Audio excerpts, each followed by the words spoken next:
Low-quality fans of a high-quality Bruins team, welcome back. I am alive. We're still around. It was a great Olympic season. It was a great Olympic season there. The 2 weeks was necessary to catch up on all sorts of other stuff.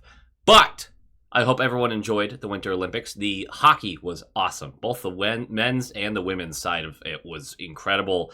The level of talent that was sharing the ice, especially once you got to those gold medal games, just fantastic. We got very spoiled by all of that. What we're doing here today is a video on every single player in the Bruins system. The Bruins currently have the rights to, if I'm correct, 66 hockey players. I am going to mention every single one of them in this video at least a little bit. It's gonna vary. And what we're really doing right now is we're talking about what the plan is, where we are next year with a lot of these guys. Is there guys that we're kind of writing off at this point? We're just kind of giving an update of where we're at. And I thought this was going to be fun for me as I stare at my 20 pages of notes, because it gives me an opportunity to check in on every single player in the system. Obviously, this is going to be a long-form video. It is also going to be quick snippets on most of these guys, as 66 is a large number to get through. And we are basically going to predict where they are next year for each player. Inevitably, I'm going to screw something up for somebody. It's 66 players. I'm going to say something wrong. So I cannot wait for those comments. I'm really excited about that. But what I can guarantee is that we're going to disagree on some stuff. So feel free to let me know your thoughts, respectfully if possible. That's always helpful. But let me know your thoughts on some of these guys. We all have favorites in the system that we're excited about. I have not been quiet about mine at all, and we'll definitely have a little bit to say about Don's. But I split them into categories, and we're basically going to go from the top down to the bottom. The top being your franchise core. I thought the easiest way to do this would be, because this will give us a good snapshot of where the team is right this second, and then where we're kind of leading to. We're going to do this section by section, and the core is the easiest one to talk about, because I don't need to explain it, nor do I want to explain it. There are 3 core members, and that's debatable, I know, but in my mind, there's 3 core Boston Bruins right now. There's David Pastrnak, who's not debatable. That is absolutely a franchise pillar. There's Charlie Mcavoy, who's your number 1 right-handed defenseman, just won a gold medal, no big deal. He is also one of your franchise core guys. And then there's Jeremy Swayman, who also just won a gold medal, no big deal. Yeah, he wasn't playing, but still. And he is going to be your 3rd franchise guy. When I talk about franchise guys, they are the true difference makers that every cup contender not only needs, but need to lean on when the games get their hardest. And those are the 3 guys I think that are capable on this team to do that. They're not just top players. They are the guys that you build your units around. You build around Pastrnak. You build your defensive unit around Mcavoy. And of course, Swayman is the net from building the net out. Really quickly, ages for these guys. Pasternak's 29, McAvoy's 28, Swayman's 27. They each make a good chunk of change in order. 11.25 for Pasta, 9.5 mil for McAvoy, 8.25 for Swayman. That's obviously yearly. And then they are UFAs in 2031 for Pasta, 2030 for McAvoy, 2032 for Swayman. These guys are locked in. They're not going anywhere. They'll be here next year. Like, that's just... There's no more to actually get into there, because now I'm just telling you stuff you already know. So let's move on to a section that I find kind of concerning, actually, because this is my high-end support section. These are needle movers in the lineup. Their absence makes a noticeable difference to the overall performance of the team. They are ones that drive lines, drive pairings. They are involved and typically lift up the line mates they're with. There are only 4 players in this category, which means across an NHL team, when you ice 19 players in the game, 20 if you want to count the backup goaltender, that you, in my mind, the Bruins have 7 high-end support or franchise guys. That's not actually terrible, but I'll tell you why I'm concerned in a moment. So our first guy is Morgan Elite Geekie. 27 years old, right-handed, winger, center, although he's primarily on the wing. $5.5 million a year until 2031, where he becomes a unrestricted free agent. He has 32 goals, 22 assists for 54 points in 56 games played this season. You can argue that he belongs in the franchise core category, mostly because you can throw in my face that he's basically on pace for 50 goals, which, yeah, I think probably gets you into the franchise core conversation pretty quickly. But, in my opinion, Geekie is the highest level of support for a superstar. You look around the league and at your big contenders, the ones that are really like cut favorite guys, and they typically have these guys that are, yes, any team would love to have them. They're putting up points, they're scoring goals, but you still look at somebody else on their line as like the true driving factor there. And of course, even when Pasta's out, Geekie has still been performing really well, so he deserves that credit. But I see him as the highest level of support for that superstar. Expectations are pretty clear for Geekie at this point. And he's already surpassed them. But he should remain a staple in the Bruins' top six. Even when he was moved down to the third line just to mix up some scoring lines, he still got top 6 minutes. When you look at his goal scoring and take into account his contract, it would take a pretty absurd package for anyone to pry him away from us. So obviously, Geekie's here for the long haul. There's no real prediction there. That's just where he's at. I mean, could you imagine there's a guy who's on pace for 50 goals and is only making $5.5 million, and you call up and you're like, hey, what do you want for him? Dude, I want your entire farm. What do you mean? I've got this guy locked in for 6 more years at $5.5 million, and he can't stop scoring. I need everything. Send me McDavid. Like, what are we talking about right now? All right, so that's number 1 for you. Number 2, Mark Kastelic. Yeah, I thought I should make this clear right away and early in the video. It's not about how high or low in the lineup you are. It's about the impact you're bringing relative to the position you should be playing. So, for instance, Kastelic, 26 years old, right-handed center/right winger, makes $1.56 a year. He's locked in until 2028. He drives the line. If Kastelic's out of the lineup, you notice the fourth line gets demonstrably worse. There's a lack of forechecking from the bottom 6. There is a lack of energy from the bottom 6. I mean, maybe lack's not fair, but it's lowered significantly. You can be a high-end support player and not be the guy making $8 million a year and scoring 35 goals, or in Geekie's case, 5.5 and scoring 50. You can be the guy who plays his role so well and intensely that you are a game changer because of it. I don't think this is even controversial. I think everyone watching this right now is going, yeah, he kind of is a high-end support player. Like, you want, take it in consideration, like, championship level stuff. Do you want a Mark Kastelic on your championship squad? Like, if you're building one and you need to build a fourth line, how many guys do you choose relative to the position, right? I'm not taking freaking Wyatt Johnston and putting him on the fourth line. But how many other bottom sixers in the league are you taking before Kastelic right now? That's a real question. I think it's pretty fair because I put him on championship level squad on the fourth line. 100% I do, even with the penalties. He's been such an unbelievable difference maker. Physically, energy-wise, he drags the Bruins into games when momentum is against them. If he has good health, I wouldn't be surprised if he's re-signed at the end of his current deal and stays in our future bottom 6. Can't speak. But right now, he's locked in for the next couple of years. I'd be shocked if they moved off of him. He has 9 goals, 8 assists, and 17 points in 57 games played too. So he's still in a fourth line role, giving us a little bit of juice offensively. He also just has that sneaky shot. Like, goalies still have to respect him when he's on the ice. He's not a fourth liner who is just crashing bodies and hoping for a good bounce. The guy can shoot. I don't think I'm going to get a lot of flack for that one. That's another high-end support guy. Hampus Lindholm is your third.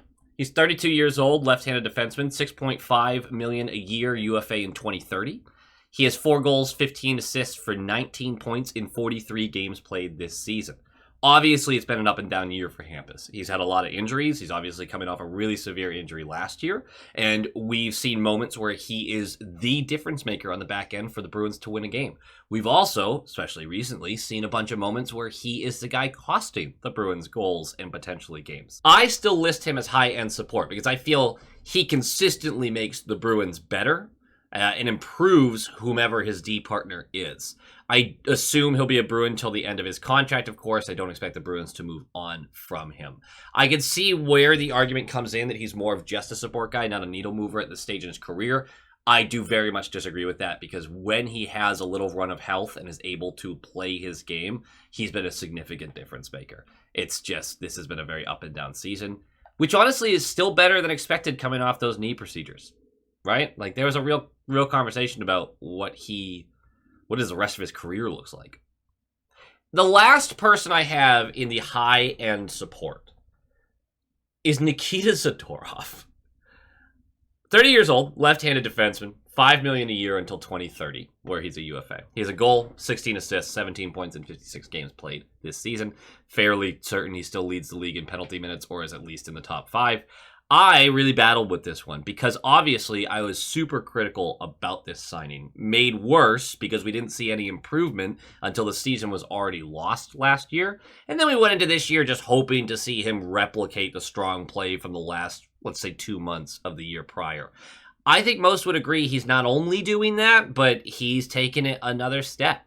He's extremely vocal on and off the ice. He's a physical presence on the ice. He's defended well. He's been way better about not chasing to the walls or bad pinches. And he's getting more involved with his skating and reach in the offensive zone. It's actually kind of shocking to me he hasn't hit the 20-point threshold, because while I watch the guy, it just feels like he could have a lot more points by what he genuinely creates when he jumps in. Picks his spots well, though.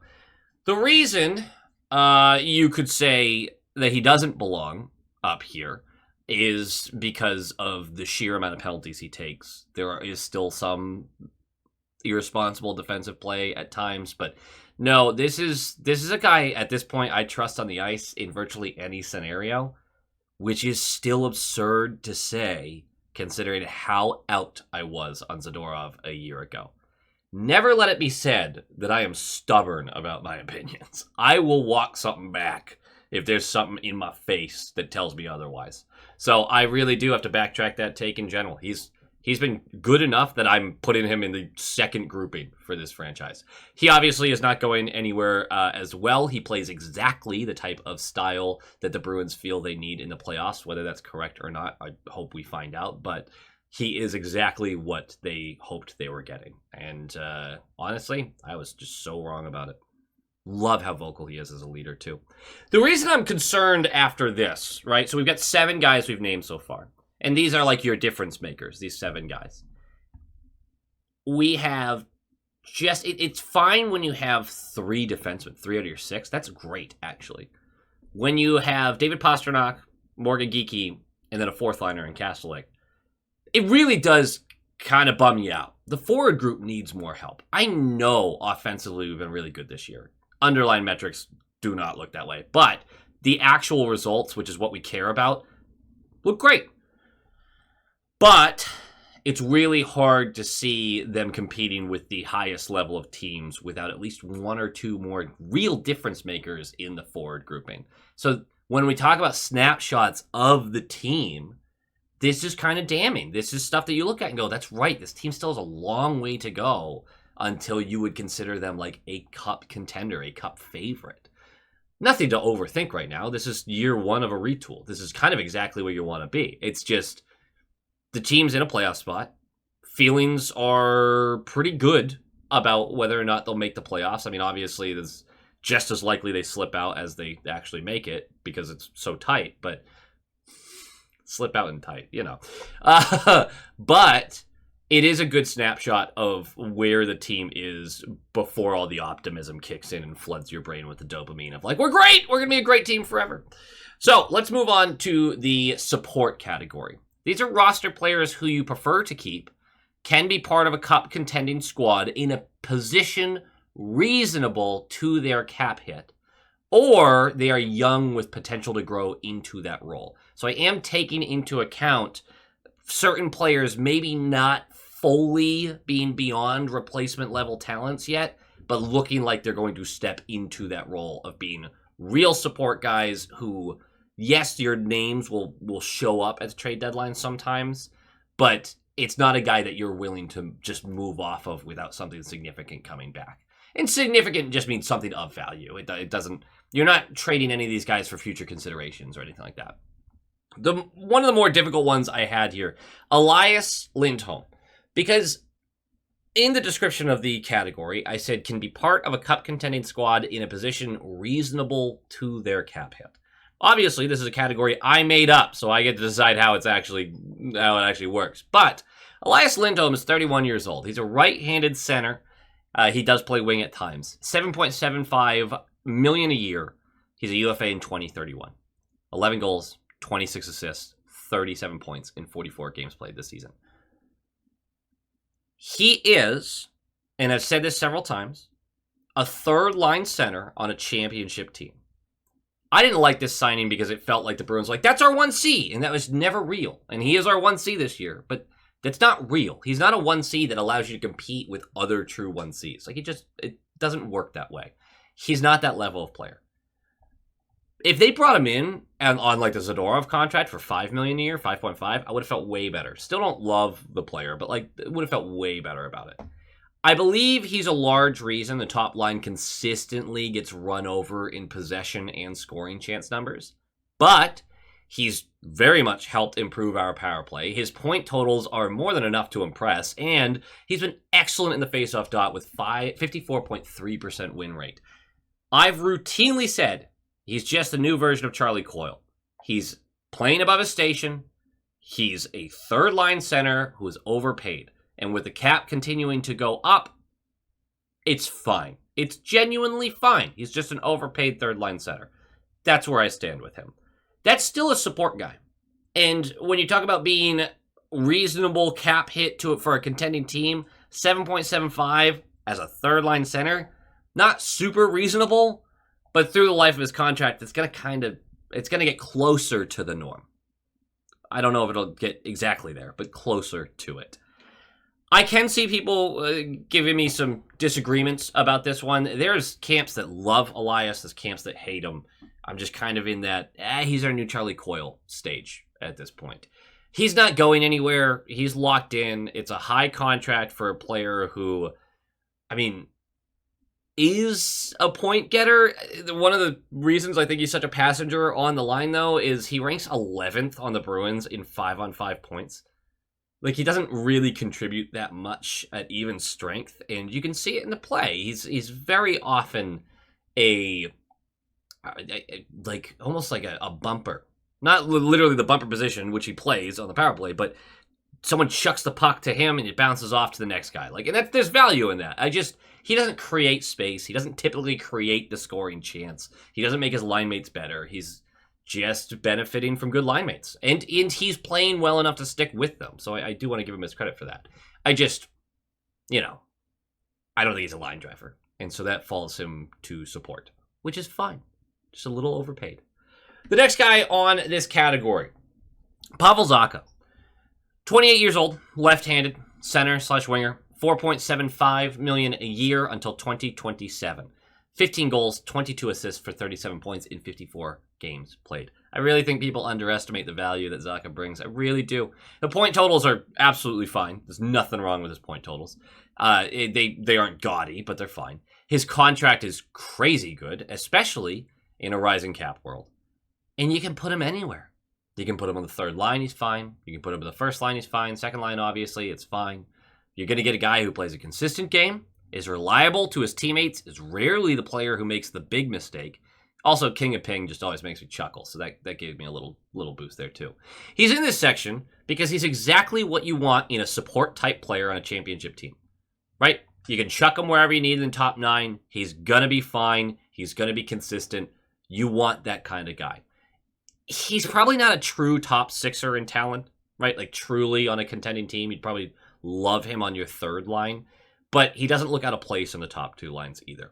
And when he's scoring, man, is his shots great? His offensive touch is great.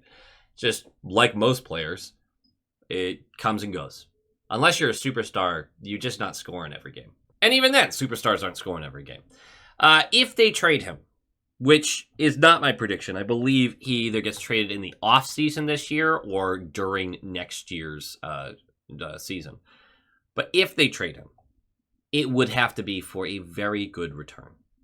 Because at this deadline, you'd be getting a guy who you could throw anywhere in your top 9 in an extremely easy contract to fit under your cap, who's going to provide some offense, who's going to be a reliable player for his line mates, and who's cost-controlled for another year. You're getting a top 6 guy, because that's where he's been playing, that's how he's been performing, for very cheap, for a year and a half, for 2 playoff runs. Yeah, I think someone would have to pony up pretty largely for that. That being said, again, I think, especially if the Bruins come out and win 1 or 2 of their first 4 games before the deadline, they just go, we can't start stripping this team down. They've earned the right to be here. We can push off trading him right away. I know that many of you disagree with that strategy, but that is how I see this playing out. On to the next. Marat Khusnutdinov, 23 years old, left-handed, center, left winger, $925K, because super cheap. He's an RFA, a restricted free agent in 2027. He has 12 goals, 14 assists for 26 points in 52 games played. I want opinions on this one. He's a support guy, and I think he's playing himself into the support level. I think that's when we talk about the guys who have the potential to be that. You could fairly easily put his performance this year as replaceable level. I just think he's moving in that direction as like a true support guy. But I really want to know what others think, because there's a range here, right? There are people who believe he's a replacement level bottom sixer. There are people who believe that this is a top 6 stud. In my mind, he's a really, really good third liner with the potential to play higher in the lineup depending on matchup needs.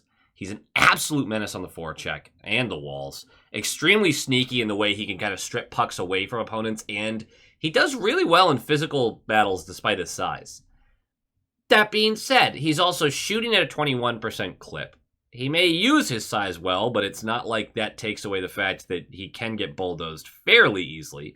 And he does struggle to create his own shot in space at times, unless it's in transition, where I think he creates the space fairly well. Conversations about players like Marat are difficult because this bleeds into a lot of players.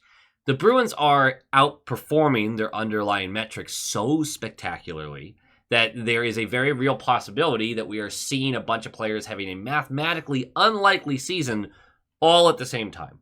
Differentiating between who can repeat this or grow into this kind of impact versus those who don't is going to be what makes this season so pivotal for Sweeney. Because if he bets on the wrong horses and the other horses go, that turns around really fast on you. I would like to extend Khusnutdinov. I think on a championship team, he could be a third liner. I believe he will get a 2-year prove-it deal with a modest pay bump at this year's end. That's my belief. On to one of my favorites. Fraser frickin' Minten. 21 years old, left-handed center / winger, left winger, I should say. $816,000 per year, RFA in 2027. He has 14 goals, 15 assists for 29 points in 57 games played. Many of the things I said about Khusnutdinov are very relevant here. Minten has an 18% shooting percentage, and a large difference between his expected impact based on his underlying metrics and the actual impact he is having game to game. It led me to have plenty of questions about the long-term fit for Fraser Minten. I would say the big difference here is that other than the 2 years of development between them, Khusnutdinov often looks like a jockey who's barely holding on to his horse as it flies through an open plain. Majestic, but, he's barely holding on. Minten looks like a well-experienced jockey rhythmically working with his horse through every turn on a racetrack. Like, it looks intentional and calculated, and he saw how this was supposed to work and executed it in that fashion. Minten has been everything the Bruins need in a middle six center at 21 years old.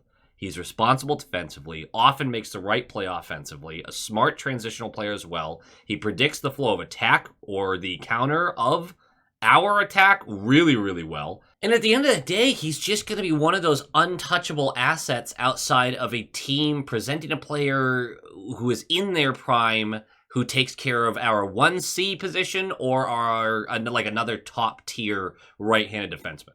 The Bruins would obviously have to add more than Minten to get something like that, but I think that's the only kind of deal that Minten's going to be moved in. Because at 21 years old, yes, the shooting percentage is high, but there should be a couple other factors that get, improved on over the next year or two. There is a true 2C potential for Fraser Minten. Not like a good one. Not a player that you're going to easily move off of right now. And I know a lot of people are like, well, I mean, he's half a point per game, and that's fine. Believe what you want. We watch him, and he's been awesome for the Bruins. Just awesome. If the offensive game starts to ramp up, yeah. So you're not moving off of him. I would argue that he's a support guy right now, but if not, the potential is there for him to be that support guy. And if I was going to choose someone out of this group that would work their way into the high-end support, it would be Fraser Minten. Absolutely, it would be. Next in this category, Mason Lohrei, who I think I'll get some flack on this one. I deserve it, too. 25 years old, left-handed defenseman, $3.2 million per year, RFA in 2027. He has 6 goals, 17 assists for 23 points in 52 games played. He's a +8 so far in the year for plus-minus. One of the worst defenders in the league last year, and started this year largely the same. And I mean defender as in literal just defense. That area seems to have been improving lately. In my mind, in my eyes, it looks better in the last few weeks. Before the Olympic break, I mean. If Lohrei becomes a non-liability, I did not say if he gets good at defense. I said if he becomes a non-liability on defense. Totally different. Then the offensive side is just too good to ignore. He has such talent offensively and does an excellent job of finding high-danger opportunities for himself and his teammates. But we're running out of time here, bud. We really are. His name has been surfaced in trade rumors. It deserves to. I don't think the Bruins are excited about moving off of Lohrei, but in the case of bringing in an established right-handed defenseman, I think they'd be willing to make the move. I know they'd be willing to make the move. My guess is he's in Boston next year, though, and establishes himself as a specialist of sorts. Sheltered defensive minutes, but utilized heavily when pushing offensively. I still think this guy's a real NHLer. I really do. I know 25 years old, we're starting to really hit that point of like, is this just what you are? But that defensive game just gets a little better. Just a little better so that you are not a true problem. Then, yeah, I would like Mason Lohrei on my third pair. Right? Not a lot higher in the lineup, but on my third pair. Speaking of third pair, the last name in the support category. So just to get, I wonder if you'll guess it, right? But just so far, we've named Pastrnak, Mcavoy, Swayman as your franchise. Geekie, Kastelic, Lindholm, meaning Hampus, Zadorov as your high-end support. The support players are Elias Lindholm, Zacha, Khusnutdinov, Fraser Minten, Mason Lohrei, and Jonathan Aspirot.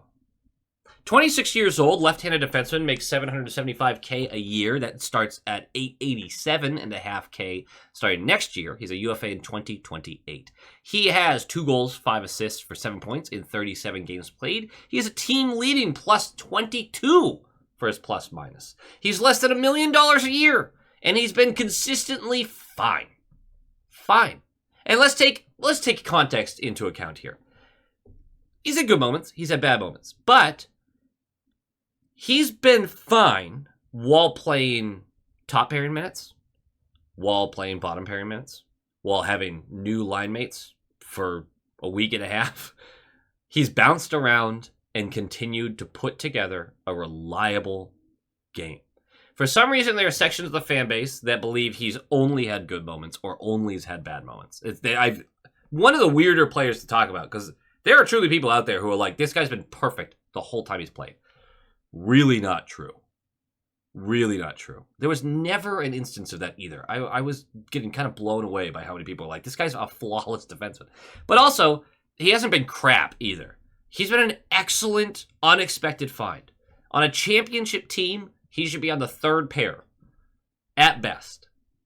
But for a guy who looked like an AHL lifer, that is still a huge compliment.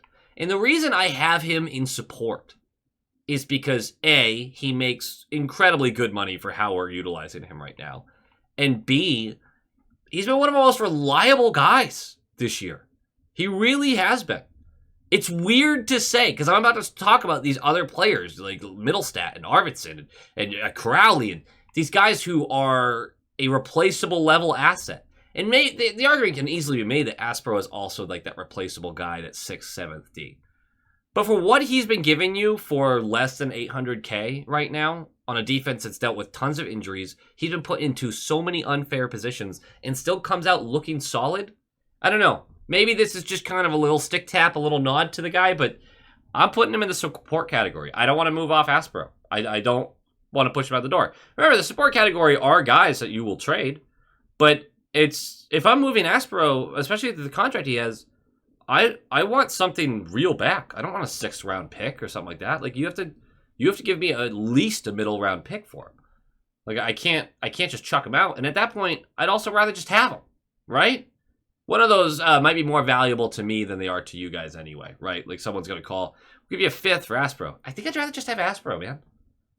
You start talking about, like, I'll give you a 2nd. Okay, we have a conversation. But no one's giving up a 2nd for Jonathan Aspirot either. So, just a weird balance to be had there. And that's where, like, there are going to be situations where I contradict myself through this video. It's 66 players. There's no way around it.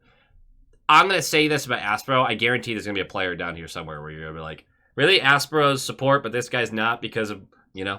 All right, let's move on to the next section. It's replaceable support. I didn't get clever with these names. I understand.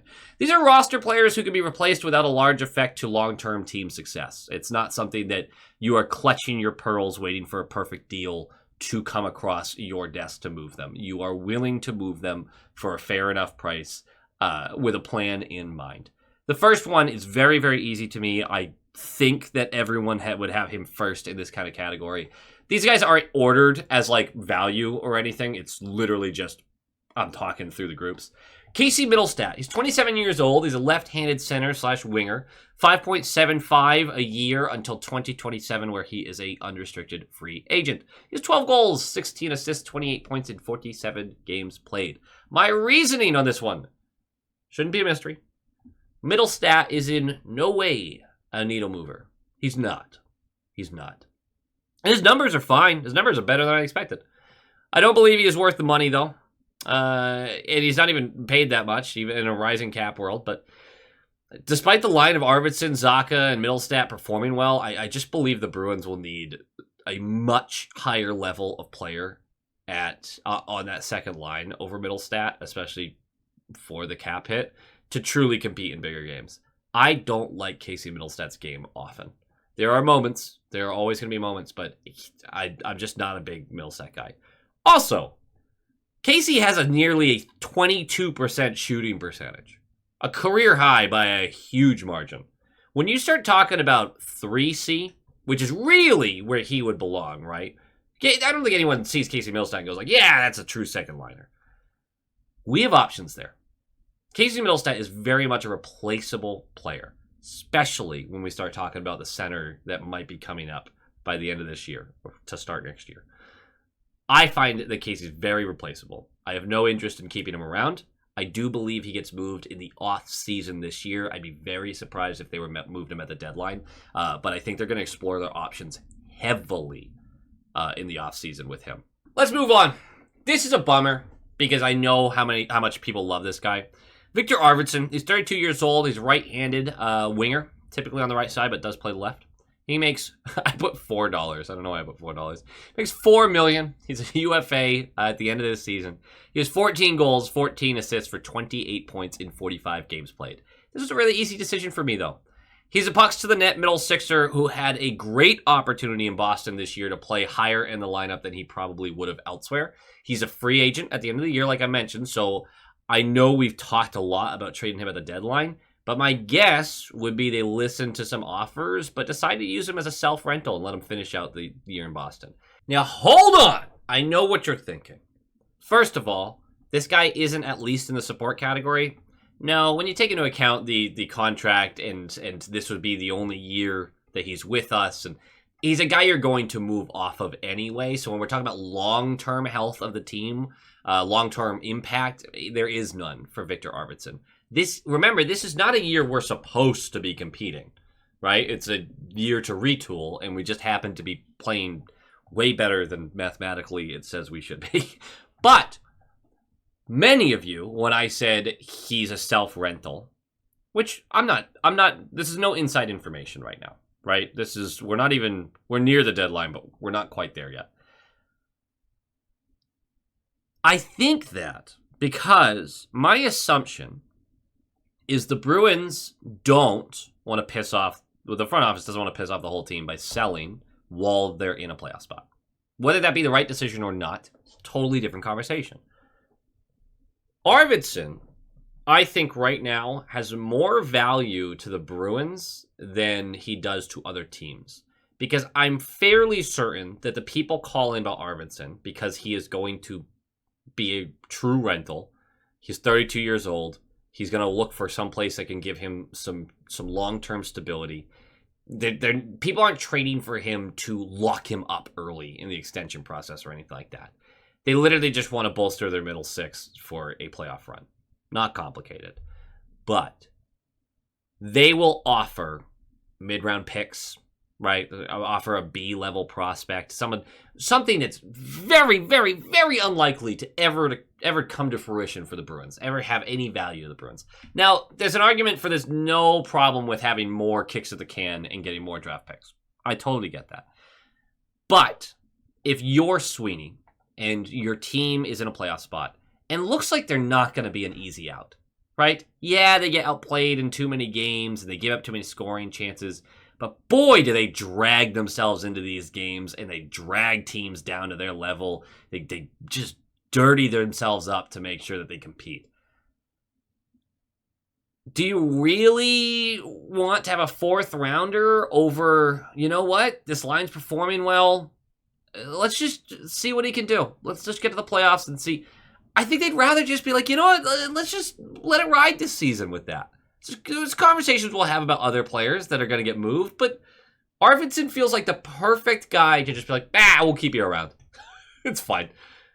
I just don't think you're going to get an offer that has enough value that actually makes you go, I would rather have that than just watch Arvidsson stick with the team for the last 4 months of the season.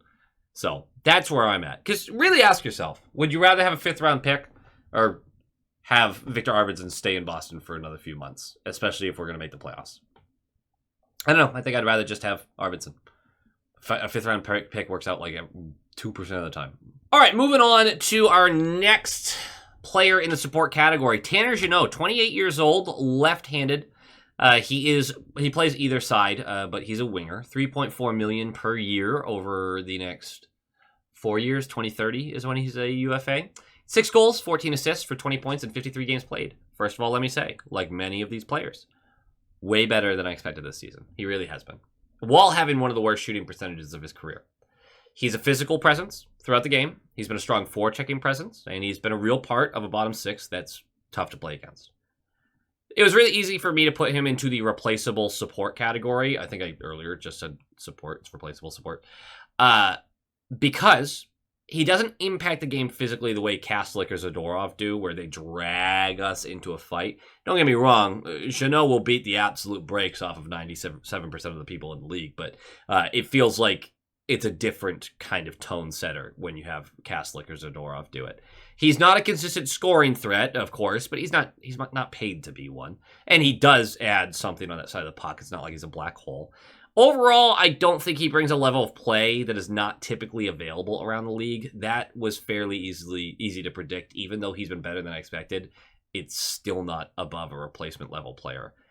I genuinely believe he's been a lot better than I expected, but it still leaves him in this category.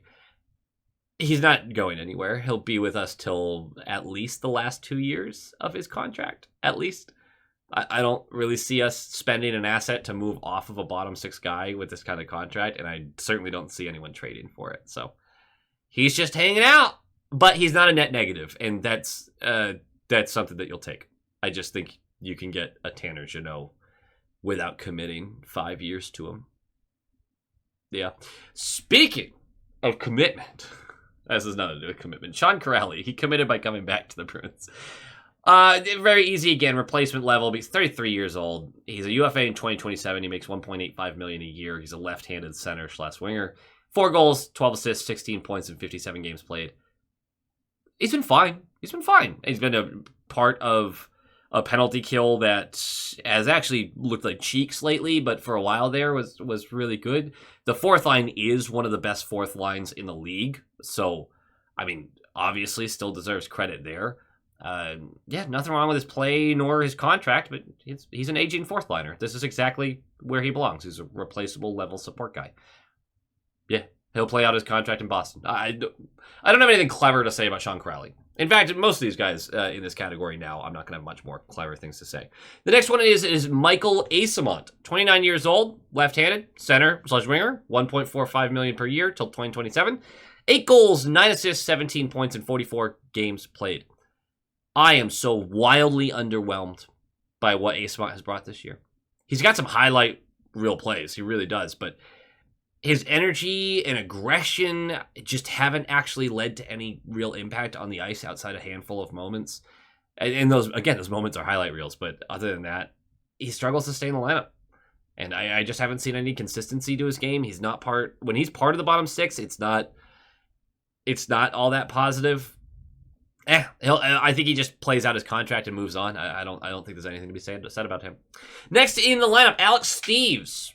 Replaceable level support. That's right. 26 years old, left-handed, center/winger, $850K per year, although next year it is $1.625 per year, and he is a UFA in 2028. He has 9 goals, 7 assists for 16 points in 38 games played.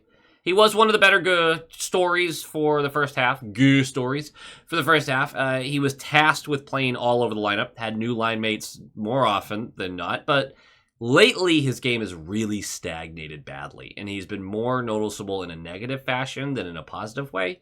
He's a good support guy, but again, you're talking about a fourth liner, third liner. Just you can find these guys. I mean, he's proof that you can find these guys in free agency just off the scrap heap. So he's been good. He's been a good story. I don't want to take anything away from him, but he's still kind of a replacement level support guy. Let's get to a couple of defensemen here.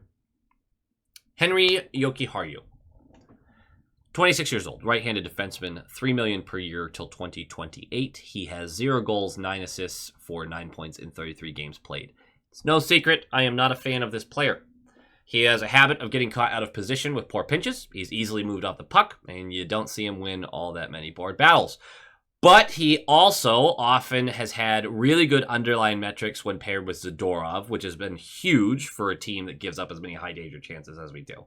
It's funny because the only reason you would consider Jokiharju in the regular support category is because he's right-handed and plays the right side.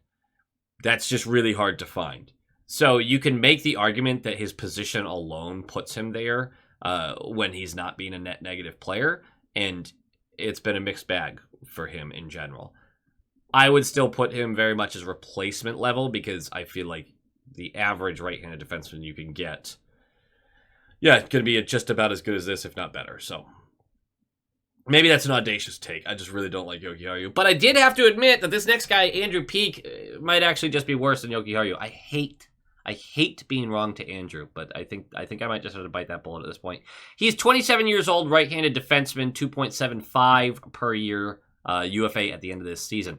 4 goals, leading our defense, 8 assists for 12 points in 56 games played. He's been a disaster. I'm so sick and tired of people telling me he's been anything but a disaster. They look at the blocks. I get it. He blocks a lot of shots. He's been part of a terrible penalty killing unit, and even when it was performing well, when it did allow goals, it was basically always on Peake's side.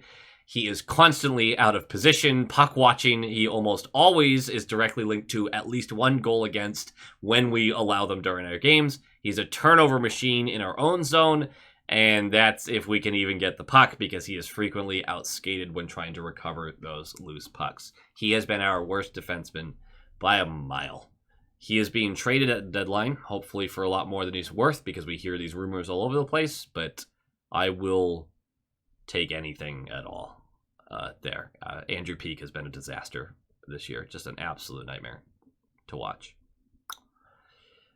Should have had another category that was below replacement level support. All right, Jordan Harris. This is really quick because he's barely played. 25 years old, left-handed defenseman, $825K per year. He's an RFA at the end of this season. 1 goal, 1 assist for 2 points in 5 games played. I liked him in camp and liked him in the first few games of the season. I'm hoping he proves this ranking wrong and ends up higher on the list to like the default support level by the end of the year. But that being said, he's barely played, and his history in the league isn't exactly positive. He's had a bunch of stinkers in his previous stops around the NHL. He will be re-signed at the end of the year, is my guess, to a 1 or 2 year deal for a third pairing guy. But a lot can happen if he's healthy enough to get back into the lineup, and, well, we'll have to see which way he goes, how he actually looks. But I do think that they'll try to re-sign him at the end of the year if he looks even half decent over the remainder of the season. Which does lead to kind of a logjam that we're going to talk about, but we'll get there. Joonas Korpisalo, 31 years old. He's a goalie. $3 million per year, UFA in 2028. 10, 8, and 2 in 20 games played. An .893 save percentage, a 3.15 goals allowed average. The players in front of him haven't made it easy, but outside of a few excellent games, it's been more of the same from Korpisalo. He gets moved, I would guess, in the offseason this year or at the deadline next year. I don't see him being moved until the end of the season, though, at the very earliest. I don't think anyone's going to argue with him being in replacement level, because as a backup, those numbers are ugly. But again, the Bruins' defensive game is also very ugly. So that completes our current NHL side of things. We are obviously going to go through all the prospects as well.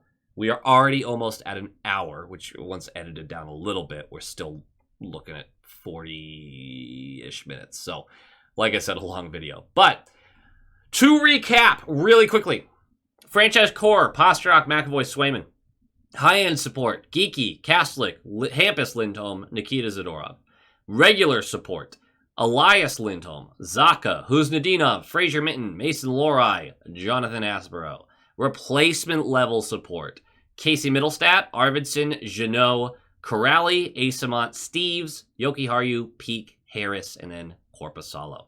Let's start talking about some prospects. Now, there's a category that I need to gloss over, though. These are the old guy prospects. These are the NHL and AHL tweeners. They occasionally get called up when prospects aren't ready to take the leap behind them, but they are not expected to stick at the NHL level. They'll typically always go back and forth. Now, there's 5 that I want to list that we're not going to actually break down anything about, which is Patrick Brown, who's 33 years old, Riley Tufte, 27, Farinacci, 25, Callahan, 26, and Billy Sweezy, 30. All of these players are going exactly as you would expect with the tweener title. They'll get called up once in a while when they have a injury, last minute injury. They just need to grab a guy for a game or two. That's the role that these guys are playing at this point. There's no reason to break it down further. There are 2 other guys in this category, though. Matej Blumel, 25 years old, left-handed winger, UFA at the end of this season. He has 10 goals, 19 assists for 29 points in 33 games played in the AHL. I had higher hopes for Blumel, but all signs point to him being a tweener. He didn't look great in his short stint in Boston. You can have a conversation about how much opportunity he was really given or how allowed he was to get settled in with his line mates, but can you really imagine moving someone out of the lineup for Blumel? How about if someone does get moved out of the lineup, is he your first guy called up right now? I think this fits him well. Same kind of conversation, Georgii Merkulov, 25 years old, left-handed center/winger, UFA at the end of the year. 16 goals, 23 assists for 39 points in 45 games played in the AHL. A frustrating case, for sure. The Providence Bruins franchise leader in points. He's never really gotten a good look at the next level. I was frustrated for a while about this, but when you see younger players come in, Khusnutdinov, Minten, or even Patra, and they immediately have a higher impact regardless of what line they're on, Merkulov hasn't been able to force the Bruins to call him up, and he certainly never forced them to keep him there. Look, again, you can have the conversation about how they deployed him and what kind of opportunity he really received, but players younger than him have passed him by. He finishes this year and he signs in the KHL next year. Like it's it. We're done. We're very done. Unless he doesn't want to go back to Russia, which is a totally different conversation. But like, that's my prediction. We're done. It's a bummer for me, too. But it is what it is. So let's go to a really interesting category, which has 3 players in it. Although I'm really excited to hear some arguments of the why maybe we deserve more in this category. These are your top prospects. In my mind, a top prospect is a player with a set expectation that they are a needle mover at the NHL level.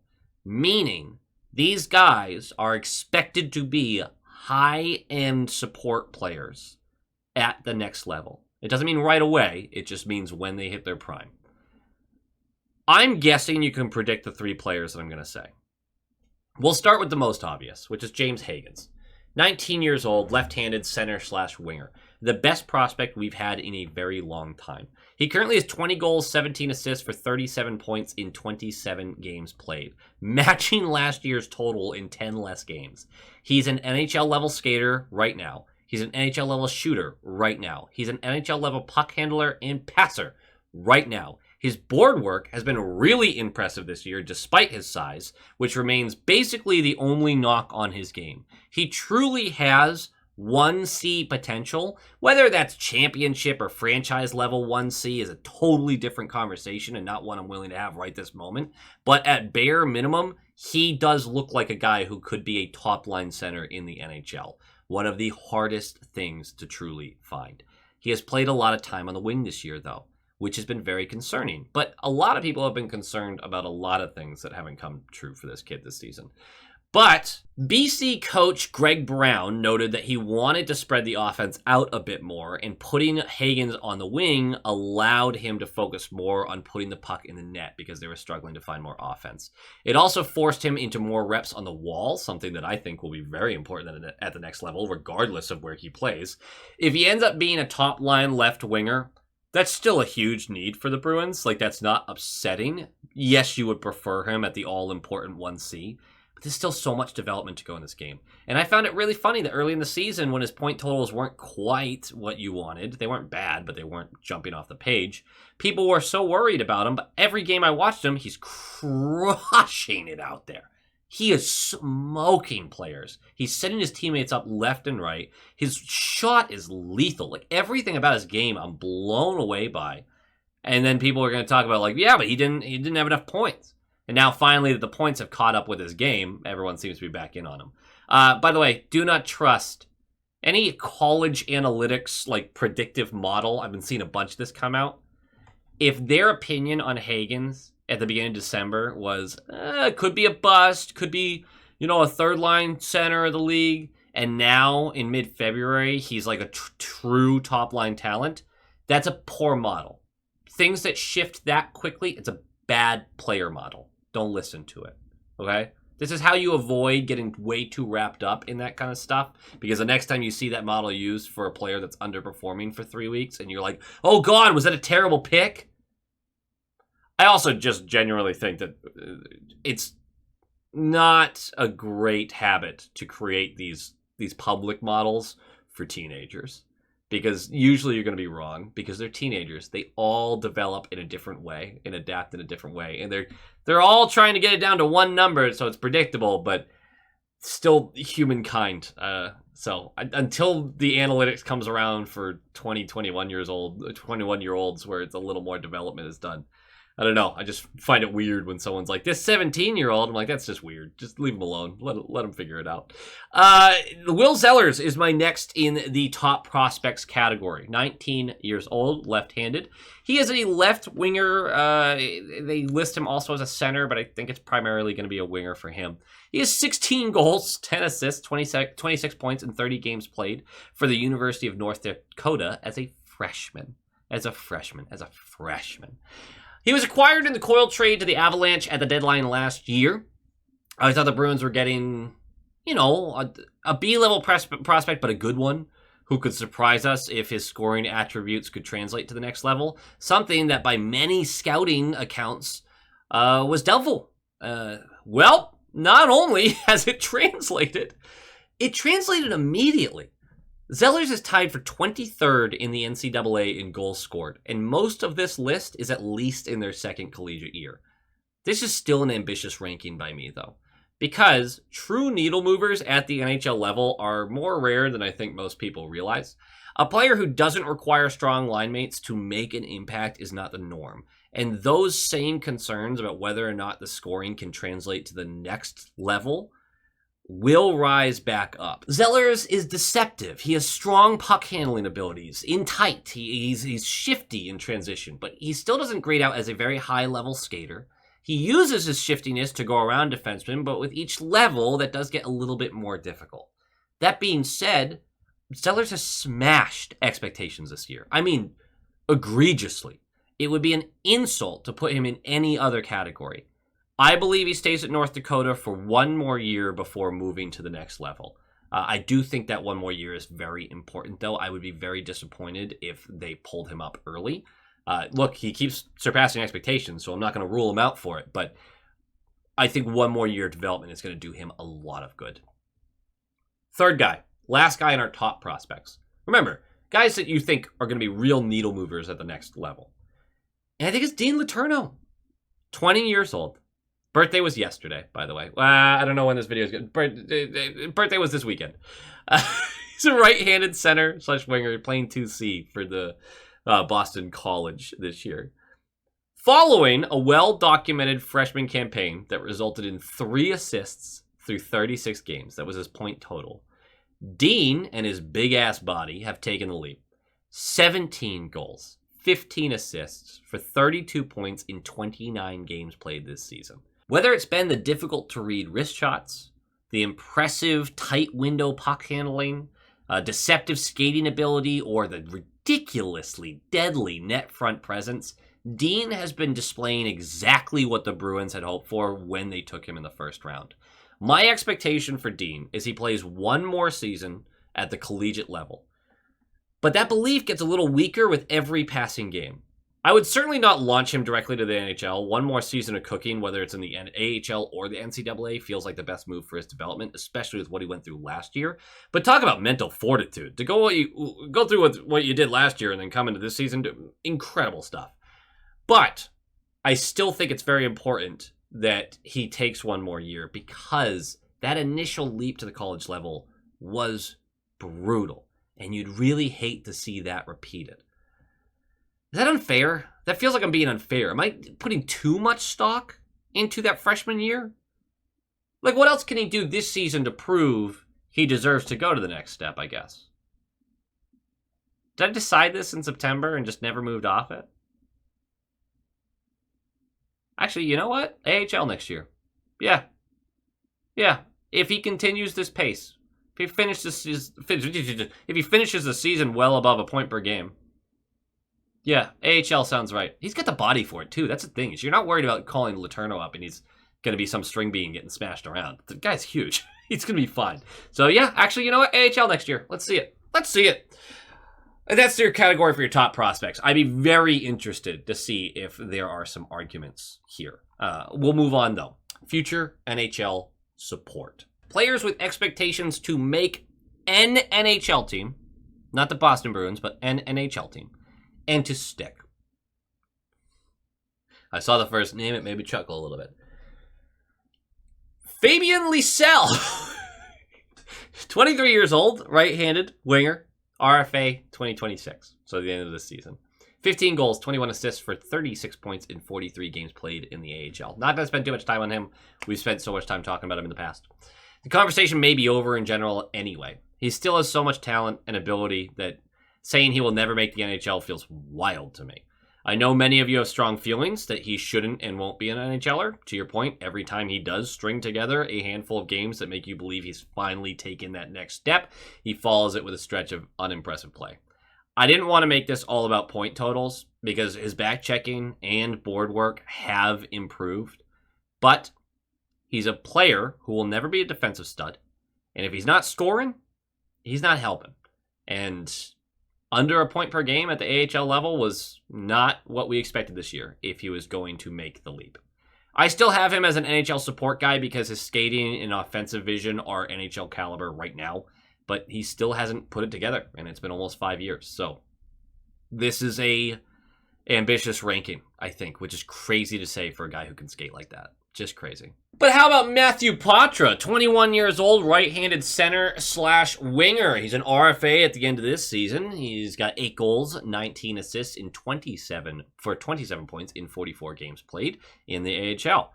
I had much higher expectations of Poitras this year. He still holds the puck too long and skates himself into trouble by doing that. His defensive game seems to be improving by the eye test, but the offensive totals haven't been where you would like, considering he was in the NHL at 19 years old. He started this year very slowly and has seen the output increase recently, but it's been frustrating for sure.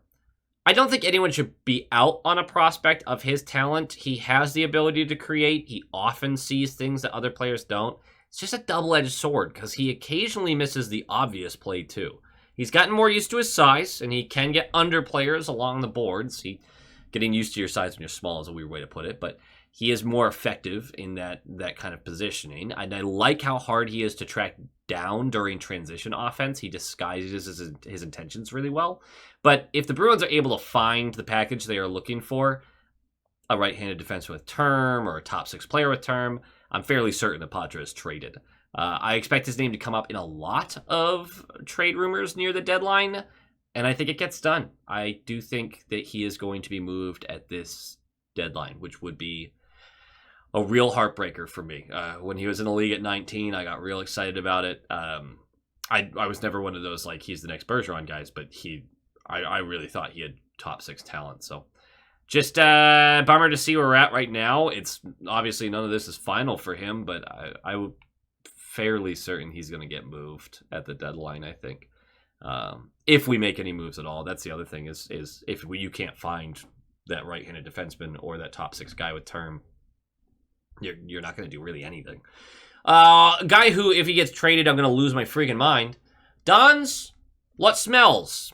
Now, here's the thing about Lutsmells, or Lakshmilis, or I heard, 4 different pronunciations during the Olympics? Lutsmells is the one that I go with. Lutsmells. He's 22 years old, left-handed, center/winger, RFA in 2028. He has 15 goals, 13 assists for 28 points in 43 games played in the AHL. I did tell you guys not to freak out about the 2 points per game stretch he had at the beginning of his AHL career last year. This season seems a lot more like what we expected. So why do I think he is a more stable prospect than Poitras or Lysell, right? But why do I think the Bruins would prefer to keep him around? His point totals are the lowest of 3. He has the lowest draft pedigree. He is not athletically impressive when you watch him play. So beside my own bias, what's the difference? It's a great question. And I know you're sick of hearing this, but he plays the game the right way. Don's has a trend for his entire career. He starts as a bottom 6 grinder on whatever team he starts with. He plays a 200-foot game. He does all the little things right. He makes the players around him better. He shows up in the biggest moments every time, and the coach always knows what he's getting. And then by the end of the year, he's a top 6 guy playing in all situations who the coaches can't stop talking about. Don's will never be a point-per-game guy at the NHL level. But I challenge you to watch him play just a few shifts and tell me he doesn't belong on an NHL squad. I'm expecting teams to ask about his availability. I truly am. As a throw-in on a potential trade at the deadline. He's not a secret at this point. When coaches and scouts always have something positive to say about the player, the other teams are going to catch on. I think this is a classic he's worth more to us than he is to you scenario. The Bruins would be willing to trade him, but I think they are nervous to for anything other than a home run deal. Because I think he's that player that they look at going, we just love him. We just love what he does. He just consistently is a really good player out there. And you can use those guys at the NHL level. They're typically third liners, maybe middle sixers. But my assumption is he's getting NHL games next year. Maybe at the end of this season, depending on the injury situation. But he should make the team out of camp next year. I also expect there to be a lot of movement for this roster, oddly enough. With how young we are, for sure. The next on our list is Frederic Brunet, 22 years old, left-handed defenseman, RFA at the end of this season. He has 10 goals, 16 assists for 26 points in 47 games played in Providence in the AHL level this year. Honestly, we don't talk about him enough. The Bruins have 5 left-shot defensemen on the roster right now. And Michael Callahan in Providence, who is typically the call-up when they need a mature replacement. He's also left-handed. That's left Brunet very much on the back burner to develop at his own pace. And he's starting to bubble over a little bit. A crisp skater with a really nice first touch, reliable on the breakout, unafraid to join the rush even deep into the zone. He's not a physical defender, but he isn't pushed around easily. He's gone along every step with patience and clear growth year after year. They need to get him some NHL games soon. They really do. And I think at the beginning of next year, he will be on the Bruins. I have a very hard time seeing the Bruins move off of him. He is by far their most ready prospect defensively on the left side. If we see Peeke traded at the deadline, I see that as a vote of confidence that in the occurrence of a couple injuries, they trust Brunet to come up on either side and perform. Because remember, Brunet, left side, Peeke, right side. Brunet does play both sides, though, on occasion. So I think he's a full-time Bruin next year, likely going to be on whichever side needs it, likely the right side. But I think he'll be on our third pair next year.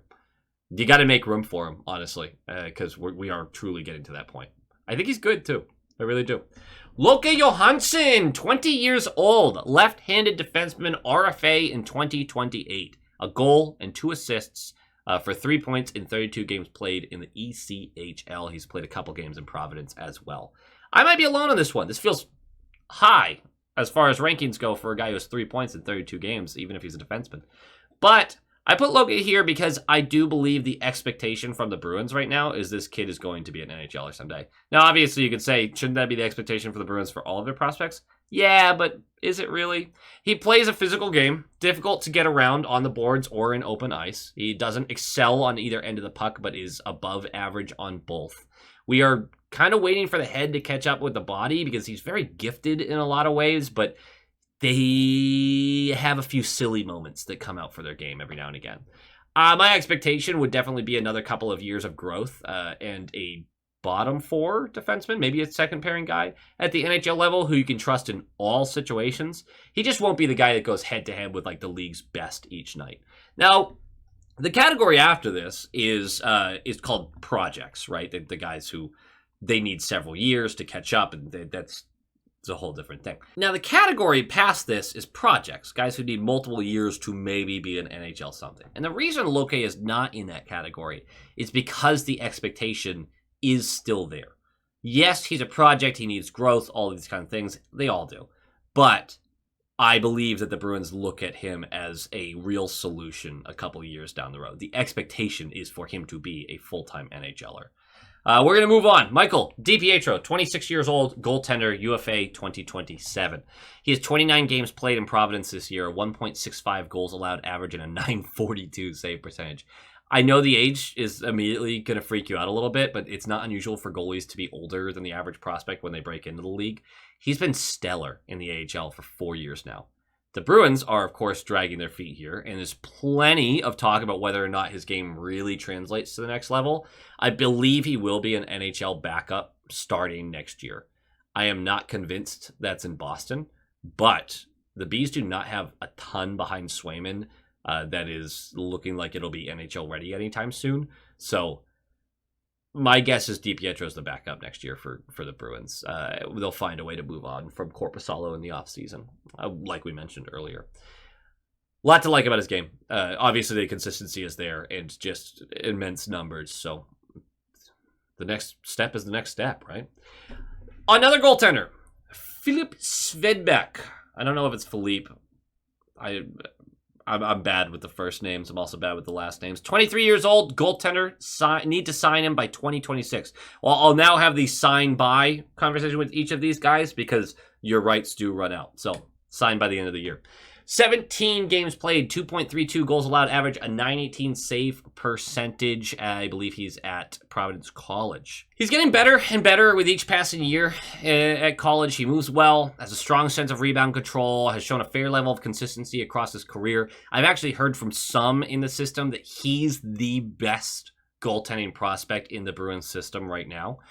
So we'll see where that leads him. He'll be battling for space in Providence next year. He'll be signed by the end of this year, and he'll move into a battle with probably Zajac next year. along with a couple of their other hopefuls. But nothing to get too excited about yet. He still definitely needs some time, but the expectation is... I've heard a lot say NHL starter someday, but certainly an NHL presence in some way. Next in the future NHL support category is Christopher Pelosi, 20 years old, left-handed, center, left winger, needs to sign by 2028. He has 16 goals, 14 assists for 30 points in 28 games played at Quinnipiac as a sophomore. Pretty sure this was the player that I got a lot of flack about and not included in our most interesting prospects. I'm not going to argue with any of you. I think you're right. I like Pelosi. I think what he's been doing has been impressive. He's an absolute piece of shit to play against. He is always in your face. He loves a net front battle to the point where you think it's kind of weird. He really doesn't care if you're between him and the puck, as he's just going to remove you. He's not the biggest guy, but he plays much bigger than his 6'2", 195-pound frame. He is most impressive with his ability to work in really tight physical spaces. His net front work is the one thing you'll hear from every scout.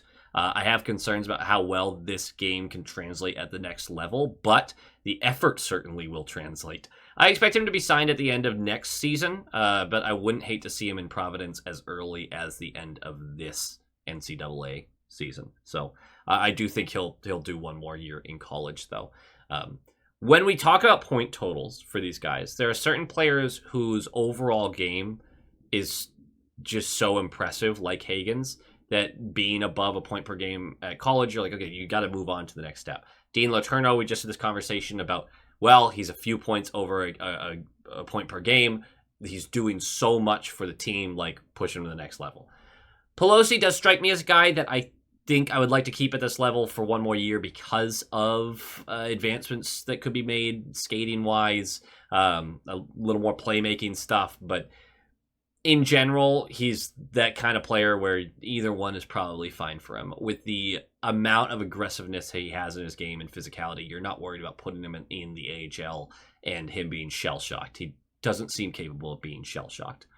Next in our lineup here is Andre Gausseau, 22 years old, left-handed center. He needs to sign by 2026. He has 6 goals, 13 assists for 19 points in 16 games played at BC. Injuries have derailed what could have been a stellar senior year for Gausseau. He's a responsible center who excels at getting pucks to the net, keeps offensive zone time alive.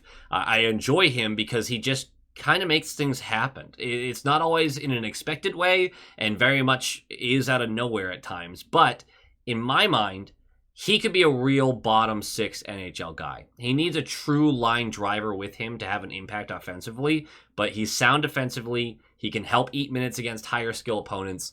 He'll be in Providence next year for sure, as this is his final year at BC. It has been fun watching him and Hagen's work together in moments as well.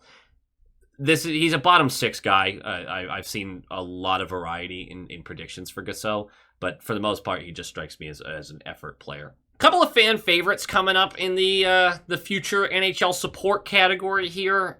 Cooper Simpson, 19 years old, left-handed winger. He needs to sign by 2029. He has 26 goals, 34 assists for 60 points in 48 games played. That is second in the USHL. He has an NHL-ready shot right now, which is extra impressive because he's 3 leagues away from the NHL. The way he can puck handle his way through defensemen and goaltenders is fun as hell. He finds the back of the net like it's his job, which it is. I'm being told his skating has very much improved, but it still remains a concern of mine, especially the way it will translate at higher levels, where it's harder to create space for yourself, because a lot of what he does now to create space is his puck handling ability to get players to bite, go one direction. It gets more physical and players get better at staying in front of you at the higher levels. So it's really, really hard to do any sort of predictions. Obviously, they're not going to be that interested in trading off of him right now. They're going to keep Simpson around. He is going to, I want to say, North Dakota with Will Zellers next year. So I'm going to hold off on any real predictions for him. But he, just like Zellers is this year, will be one of the most fascinating prospects to check in on next year at the NCAA level, because if he's also just scoring in bunches, well, might have another guy there. You'll have to see it. Vashek Blanar, 18 years old, left-handed defenseman, needs to sign by 2029. Future NHL support. 4 goals, 10 assists, 14 points in 25 games played. He's a -9 right now, but he probably belongs in the project section. I mean, he definitely does belong in the project section, but screw it. I'll stick my neck out for this one because depending on which shift you watch, he either looks like an awkward teenager who realized his crush is in the stands and forgot how to play, which is not great, or he looks like a Teemu Cale Makar. So, just depends on which shift you watch. Seriously, it's funny because some of his stick handling, skating, and general puck movement, it comes off as elite. And some of it makes you question whether or not he should have been drafted at all. He was originally the Leafs pick, though, so that's actually what gets him in this section, because I just got to assume that's going to bite them in the ass. It has nothing to do with the player. It's just it was a Leafs pick. He's playing at UMass next year. He's also wildly fun to watch. Like, you got to go check in on him. He's really fun to watch. Lastly, in the future NHL support category, Elliot Grunwald, 20 years old, left-handed defenseman, needs to sign by 2028. He has 6 goals, 13 assists for 19 points in 34 games played at Quinnipiac. He has developed into a true shutdown defenseman. He's quick and ferocious when hunting pucks. He never gives forwards a chance to breathe, and is very quick to strip and send the puck up ice, leading to higher danger counterattacks. He has a physical element to his game as well. He leads the NCAA in plus-minus. He's a +38, which I know we don't like the stat, but outliers deserve some attention. No one's even close to him. The next closest is a +30. He only has 18 penalty minutes on top of that while being utilized as a shutdown guy. What's even more exciting is he has started to add a little more offense to his game. I wouldn't say he's great or he's ever going to be like a true two-way guy, but I don't think he's going to be a black hole either. I expect him to stay another year in college, but wouldn't be surprised if he was in Providence to start next season. He's really, really good defensively. I really can't get that across quite enough. He's smoking guys out there. I've the few times I've really been able to check in on him and watch him play a game, the frustration from opponents as they're trying to go through him. Really good stuff. Really, really good stuff. It's another left-handed defenseman, though. The left side, we've got a lot of guys. So I actually don't remember if Grunwald plays a lot of the right side in college either, though. I'll have to check in on that. But yeah, no, definitely expectations for him to be an NHL presence in some fashion later on down the road. 2 categories left. There are the projects, and there are the likely misses, guys that we're basically out on. So the projects are players who were drafted or signed knowing that they are unlikely to be full-time NHLers, but show a level of ability that gives some hope. Now, obviously, based on the last category, some players have graduated from this. Like a year ago, I would have included some of those guys in this category. Grunwald would have been one of them, but he's been so stellar defensively that your expectations change. So we're going to go through some names that are really going to hurt my feelings, but they are true. And some of them are on the older side too, which plays into this. First one is Riley Duran. He's 24 years old. He's a center right winger. He's an RFA in 2026. He has a goal and 9 assists for 10 points in 47 games played at the AHL level. He's a havoc creator on the boards. He just motor, goes all game long. He's fun to watch at the net front too. He's really aggressive. It just hasn't been enough growth in his game, though, for him to really take the next step. I really wanted to believe he would carve out a fourth-line role at the NHL level. Just very unlikely that happens, I think, at this point. That being said, there's still enough there that makes you hope that there's a bottom sixer in there somewhere. And I don't think it's with Boston, but someone's going to give him that chance.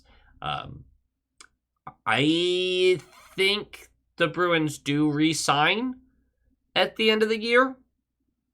He's an RFA, so I would say they do tender that offer and they get him signed for a 1 or 2 year deal, but they won't commit anything major to him. Next on the list is Jackson Edward, 21 years old, left-handed defenseman, RFA in 2027. He has no points in 9 games played at the AHL level. He has 5 assists in 16 games played at the ECHL level. He is the wrecking ball. He's the evil motherfucker who plays hockey as a sense of therapy and nothing else.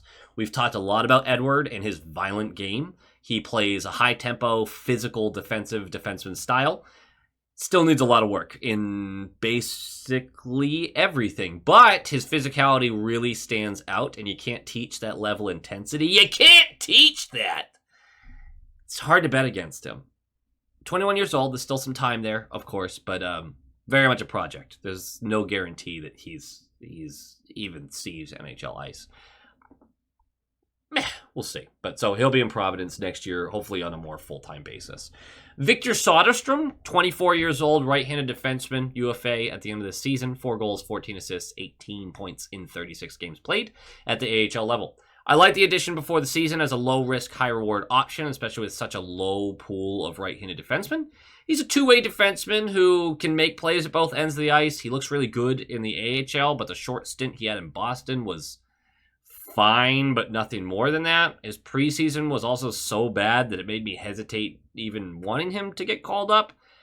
I think the Bruins want to re-sign him as a depth option at season's end, but my guess is he probably tests the market and sees if someone has a position for him now, right? Like, I think he wants to get back in the NHL, so yeah, I'm guessing that he'll sign elsewhere.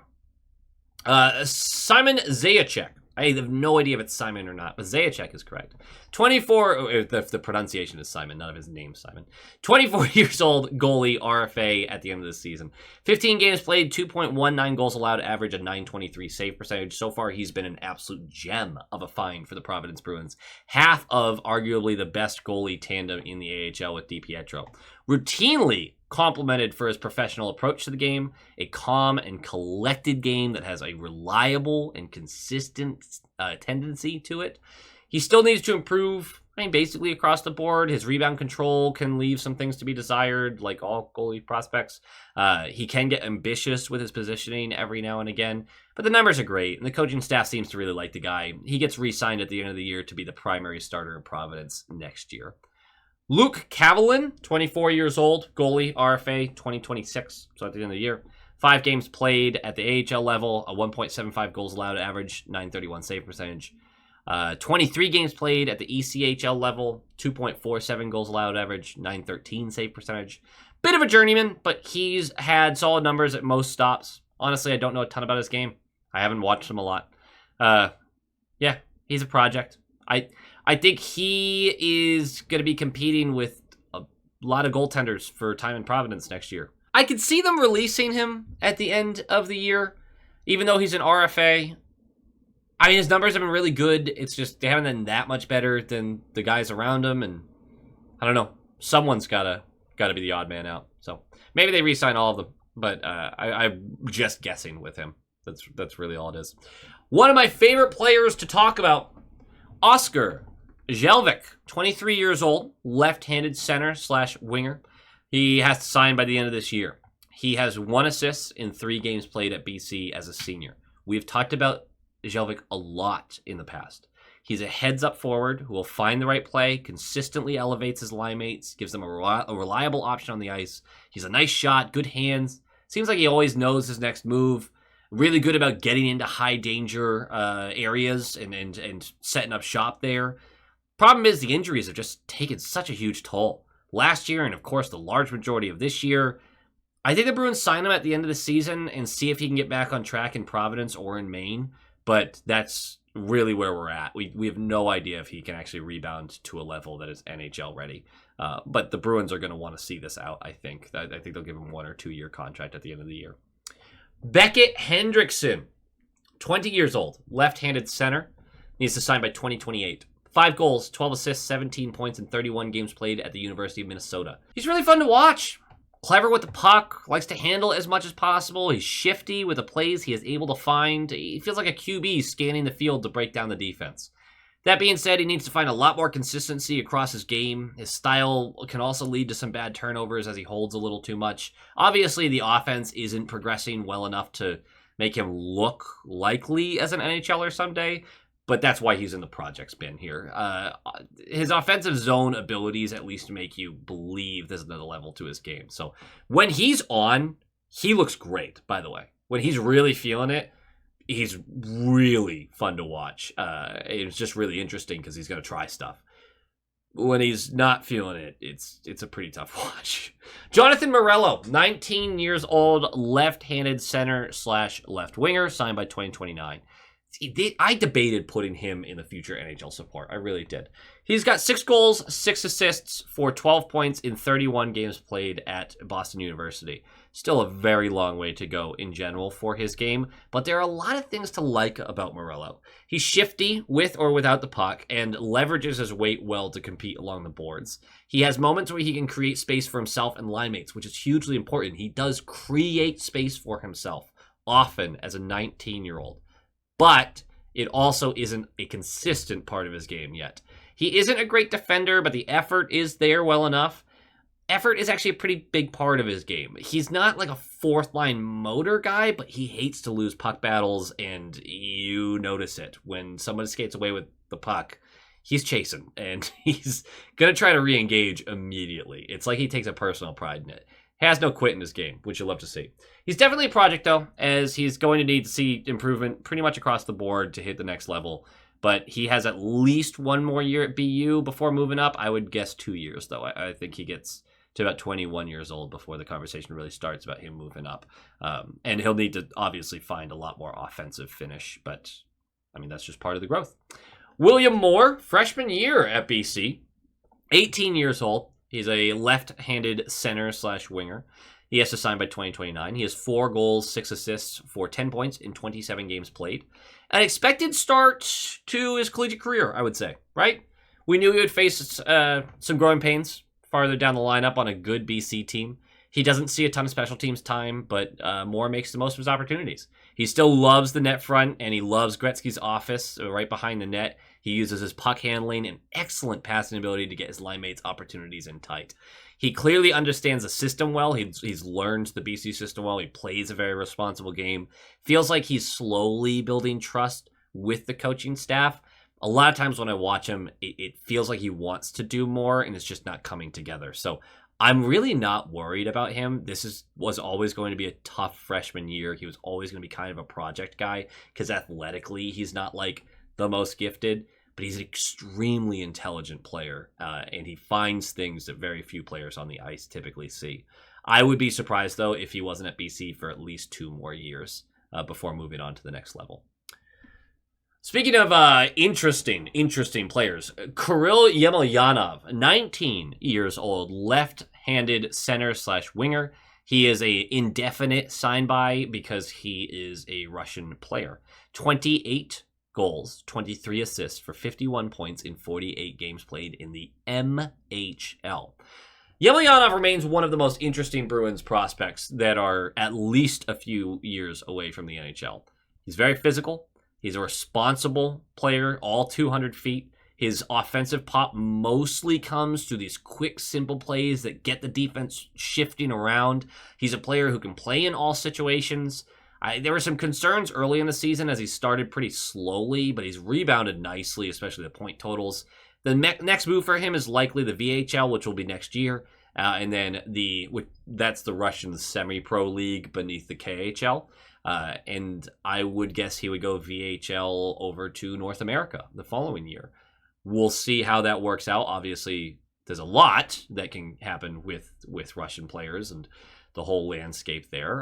And development is really, really difficult to judge through the Russian systems as just a different game. It's just a different game over there. But very fascinating player, really fun to watch. He has a lot of just pop to his game. He just seems to be involved in every play. So, again, that's at the MHL level, though. So he really, it's hard to judge until he's going to be up against some bigger men. The next on our list of the projects is Cole Chandler, who I've been hearing a ton of positive stuff about. 18 years old, left-handed center/winger. I've been saying left-handed this whole time. He's a left shot. A lot of these guys are not left-handed. They're just left shots, but I've said it the whole video, so we're just going to keep it going. Signed by 2027. He has 18 goals, 27 assists for 45 points in 52 games played in the QMJHL. Meat and potatoes. Meat and potatoes. Cole Chandler just plays the game the right way. He makes short, simple plays that put himself and teammates in better positions. He's good about looking for open patches of ice rather than forcing plays through defensive schemes, but is also capable of tight puck handling to work through tougher areas of the ice. He's not overly physical, but he doesn't shy away from contact. It feels like he walks away from board battles the winner more often than not. I'm really not sure there's enough here to get him to the NHL level, honestly. Like, there's a lot of good stuff, but every time I tune in and watch him, I'm kind of like, he's fine. Yeah, he's a hockey player. Consistently shows, though, that he can have a positive impact on the game. So, yeah, we just leave him in the project category and see how he goes. Obviously, a couple years from sniffing any sort of AHL or NHL ice. Last guy in this category is Liam Peterson, 19 years old, left-handed defenseman, signed by 2029. 5 goals, 4 assists for 9 points in 18 games played in the U20 National League. At only 170 pounds, Peterson's game is built a lot more on skill than physicality. He's got excellent hands and mobility, can launch a transition attack smoothly, is a very active defender with his stick. He's a fun watch, but he can also be very frustrating to watch. He gets moved off the puck easily, and when he makes the move to the North American game, that's just going to get more difficult. Still, there's a lot of upside to his game with his skating and his puck handling. That leap to North America is going to tell us everything, because when players are truly looking to wipe him out, I mean, he's pretty small. He's going to need to bulk up quite a bit, but he's still very young. So we'll see. I don't think he ends up making the leap over to North America until the beginning of the 2027-2028 season. I think we have a little ways to go before we get there. So that brings us to our last category. These are the likely misses. I'm not going to take too much time. We're creeping towards the 2-hour mark here. I'm not going to take too much time on guys like this, but this is where I expect at least someone to be like, I can't believe you're just out on this guy. And it's not exactly that. It's these players have no expectations. An NHL career feels like a significant long shot. Doesn't mean anything's impossible, but it does mean that it seems unlikely to a significant degree at this point. First guy in the category is Casper Nason, 21 years old, right-handed winger, signed by 2028. He has 5 goals, 12 assists for 17 points in 32 games played at Miami University in Ohio. I always find that weird. Not a lot to say about Nason. He's capable of making some plays with his hands. He isn't shy about contact, but none of his skill set really jumps off the page. He's not a very good defender, so it's hard to see how he carves out a role at higher levels. There's just not much to say about his game.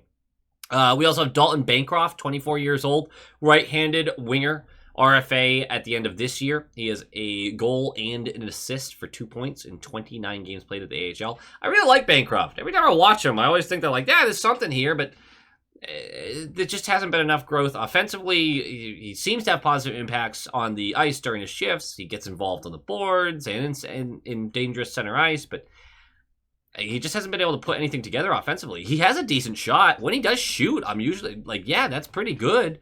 There's no consistency to it. And obviously he's not putting the points up, which is at that level, you got to do more. Buddy, I got to finish. I got to finish the video. You're interrupting. See? Next on the list is Max Wayner, 22-year-old right-handed defenseman, RFA at the end of the season. He has no points in 15 games played at the AHL level. He was acquired as a depth option defensively in what I think was the Trent Frederic trade. He doesn't offer enough on either end of the ice to truly consider for NHL games. If he gets a contract in this system next year, I believe it will be from Providence, not from Boston. And I mean, like, the AHL team signs him. The Bruins won't own the rights to him. It will just be a Providence player. I don't think the Bruins are going to qualify his RFA status and just kind of release him to the wild. Next on this list is Cole Spicer, which is a bummer. 21 years old, left-handed center/winger, signed by 2027. 2 goals, 2 assists for 4 points in 6 games played with Western Michigan. I don't really want to say much here. Spicer has suffered a fair amount of injuries. Historically, he's had a few concussions as well. Based on the chatter around him, there's a lot of speculation. Okay? You can do plenty of rumor hunting about all sorts of stuff. But at the end of the day, whether it was injuries or something else, he just hasn't been able to put together anything to be taking the next steps. I don't know. I don't think he's going to be an NHL player. Like, obviously, 4 points in 6 games played, that's great, but you're 21, you've missed a lot of hockey, and that's from a few different reasons, and, you know, you're going to have to show something eventually. And if you can't get on the ice, it's just a tough situation. We'll move on. Ryan Walsh, 22 years old, right-handed center, signed by 2027. He has 6 goals, 16 assists for 22 points in 25 games played at Cornell. Out of this category, he is by far the closest to being in the projects category. There was no way I was getting through this whole thing without something being a little controversial. He plays a very thoughtful game, strong details in decision-making. He isn't the player who makes space for his line mates exactly, but he plays positioning really well to open himself up for opportunities. You won't see him beat guys consistently. He's built his game around quick touches and responsible play. There's a world where he's a fourth liner at the NHL level, but I just have a really hard time seeing it come to fruition.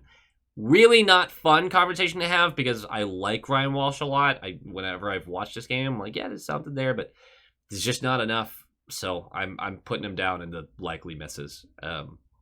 It feels wrong to put him here, but this is where he's going. Next on the list, Roman Bishkov, 25-year-old left-handed defenseman signed by indefinite. Again, a Russian player. He has 3 assists in 15 games played in the KHL this season. I know very little about him. Very, very little. But he's a 25-year-old who seems to be doing his best to survive the KHL. So, gonna rule out the NHL for this one. Mason Langenbrunner, 23-year-old, signed by 2026, the end of this year. 1 goal. 8 assists for 9 points in 25 games played at Harvard as a senior. He's been fine. He's a steady force for Harvard. He does his job, defends well, gets the puck up ice well. Yeah, he's been fine. I just really struggle to see what part of his game gets him to the next level. He's been a decent defenseman. Good, we'll move on. Christian Kostadinski, 20 years old. He's also a defenseman. He plays at BC. Needs to sign by 2029. I can't believe he's only 20. He's a monster. He has 2 assists in 27 games played at BC this year. He's a fan favorite at the development camp due to his 6'6", 240-pound frame, but frankly, his size is all he has. He might be the worst drafted skater I think I've ever seen. Yeah, fun story, but college is as far as he goes. I watch him in the college game, and I can't believe he's out there. Brett Harrison is our last guy because I wanted to be tired by the time I got here. 22 years old, left-handed center/winger, RFA in 2026. Get him out of here. Get him out. He has 8 goals, 8 assists in 16 games played, for 16 points in 40 games played. I don't know why I keep saying stuff like that. He is the single most frustrating prospect I've ever watched. He has a lethal shot and some really nice offensive gifts. He doesn't give a shit. He doesn't work. He doesn't skate. He does not care. Why should I? He is a waste of hockey talent. I can't believe how little this guy puts in effort-wise on the ice. And if you want to put him next to me, screaming in my ear that he's working the hardest he can on the ice, why do you look like that then? Why does it look like you just don't care? Because you either don't understand the game at all. This is some loser on YouTube telling you this. That you don't understand the game. That you're playing at a level I never have. But dude, you don't look like you care at all. Ever. He does not have an NHL career. And frankly, it feels intentional. Anyway, thanks for sticking around for a 2-hour video, an hour and a half video about every single player in the Bruins system. I hope you enjoyed this very long chat. It's truly just a chat. We have the trade deadline coming up soon. Obviously, we have games coming back. Bruins have what is it? 25 games in the next 47 days. So you'll be seeing a lot of me. Go Bees. Go Bees! Hey guys, thank you so much for watching this video and joining me as we experience this crazy Bruins season together. The names popping up on your screen now are from the top line tier and the all-star tier of the YouTube membership program for this YouTube channel. I greatly appreciate each and every one of you who help support the channel so that we can do more fun things, and I am always open to more ideas of how I can help give back to those who support the channel. At the end of the day, this channel channel is always going to be about the community, and I want to continue to grow that way. So please always feel free to reach out with new ideas and fun ways we can expand on this. Or if you just need someone to talk to, I'm always here for you guys. Thank you all for your support. And as always, go Bees!